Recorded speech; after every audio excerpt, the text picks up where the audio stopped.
Let's recap our predictions. Sorry, I don't know. It's You're getting late. good. Recap our predictions here. So, first one was which version of Dragapult will finish higher? And this was for both tournaments.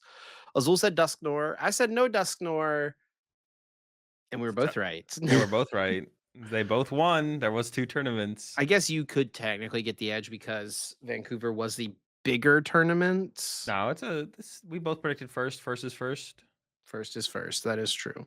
And two of the best young players in the game for sure from their respective generation. And then next one was prime catcher's highest placement.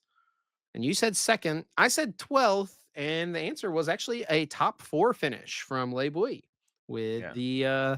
the Roaring Moon. Shout outs. Yeah. Shout out to the boy.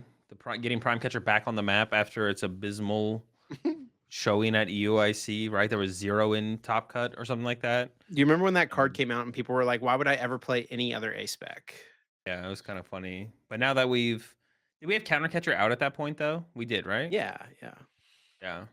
It's definitely, and that's like another thing I was talking to as far as like we talked about last week about the mega Pokemon coming back and people kind of um dooming about that. But it's like, I don't know, the card designers, they seem to be doing pretty good. Like we have stuff like Prime Catcher existing and it's not in every single deck, right? I think we're kind of the game is on track to continue to Well, I think feel pretty good. yeah, I think one of the things is definitely like, um, they printed so many dang A specs. Like, there wasn't. It's like they were just kind of throwing every little idea they had at the wall when it came to A specs, and they're like, surely something else will get played besides Prime Catcher.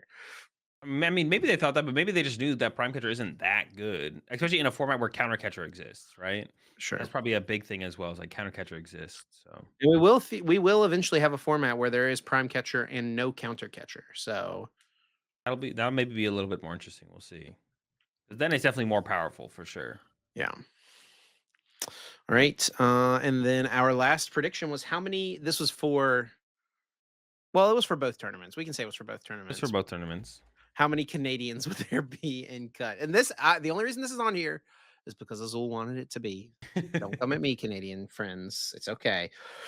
And Azul said three. I said four. And indeed, the correct answer was four, with Christian Labella getting ninth place, but was still in top cut, of course. Yeah, it was close. It was a close one.